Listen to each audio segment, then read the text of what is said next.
Hello, everyone. Michael David here with K-Wave 107.9, and I am joined by Jeremy Camp. Thanks for joining us today. Thanks for having me. K-Wave, I love you guys. Now, of course, we love having you at so many events, and I know you go to a lot of Calvary events, but you have a long Calvary connection, yes? What is that? So I was raised, I think I started going to Calvary when I was probably 5th grade, I would think, and then went to Calvary Chapel Bible College.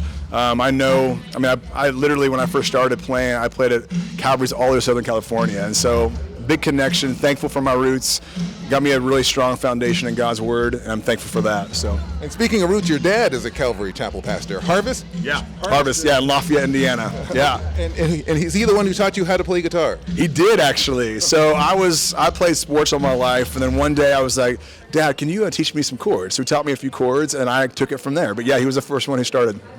Wow, that is amazing. Now, since you've been playing, who are the people who influenced you growing up is in music?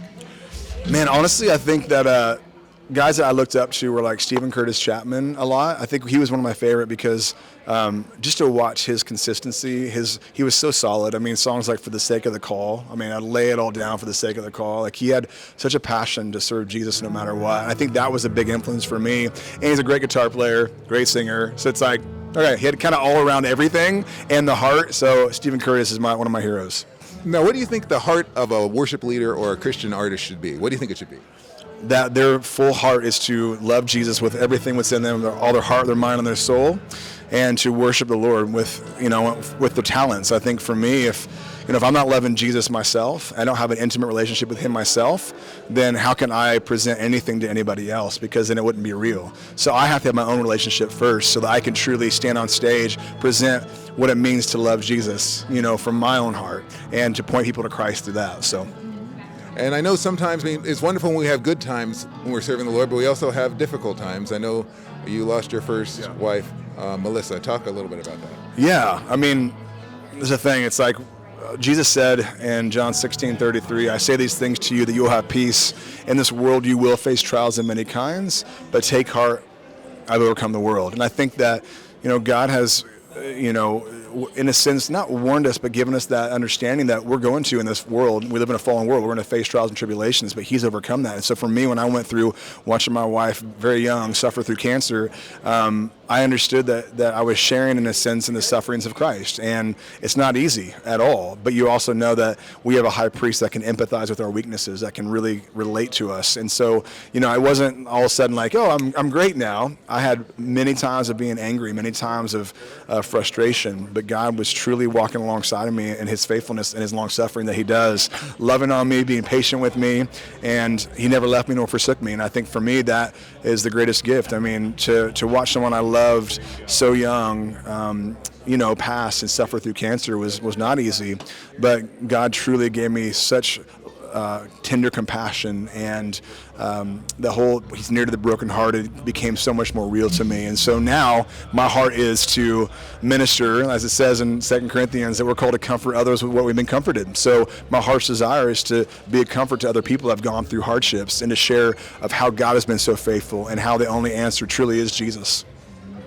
And I understand the song I Still Believe was about Melissa, and a movie came out called I Still Believe, and I and my esteemed colleague Brian Perez saw that in the theater in March of 2020. Wow. It was the last movie either one of us saw in the theater.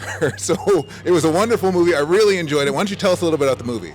Yeah, so crazy. I think that there's so many amazing stories out there, and the fact that they decided to do a movie on my life was a huge humbling thing, because I'm like, why me? You know what I mean? And I think that has catapulted so much of sharing of God's faithfulness in the midst of hardship. And so, it came out, Lionsgate did it with the Irwin brothers. They did a killer job. It was, in 3,300 theaters, which was the most theaters that any Christian film has ever been in ever. And so, but then COVID hit. So it was difficult because you have this whole massive blockbuster release and COVID hit. But you know what, though? I look at it, and God still used it in such a radical way. I mean, people stayed at home and watched it from home and had stories of the conversations they'd had with their kids and their family. It was in 80 countries. I'm doing a world tour because of the movie. And so God has still used that in a radical way, and I have to just thank him for what he used it for. It wasn't the way I thought or what I think it should have been, but his ways are so much better than my ways. So. And I understand since your dad's a musician, you're a musician, your wife, 80's, is a musician, and your daughter, Bella. Yeah. Okay, now tell us about Bella's music career here. And my daughter, Ari. As Wow. well. Yeah. So Bella, I just finished producing a record for her. It comes out in the spring. She's not sure if she wants to pursue music, but she's so talented. She's an amazing writer, amazing piano player, melody singer, all that kind of stuff. And then my younger daughter, who is 16, Bella's 18, my younger daughter who's 16 actually wants to do music, so I'm working on her album next. So she's the one that wants to actually pursue it. So we'll see. We'll see what happens. So we have everybody in the family. Now, my son, he's 11, he's playing piano, ukulele, he's singing. So I don't know. Might be a whole, Von Trapp family thing, all singing together. Well, I look forward to seeing that. One last question. If there's any young people who are thinking about getting in the music industry, Christian music industry, what advice would you give for them? What would you say to them?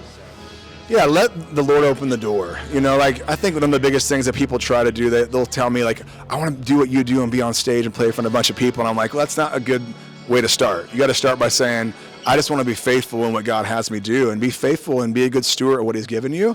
If he wants to open the door, then let him open the door. But then when he opens the door, then work hard. God has given you something to steward, work hard at it.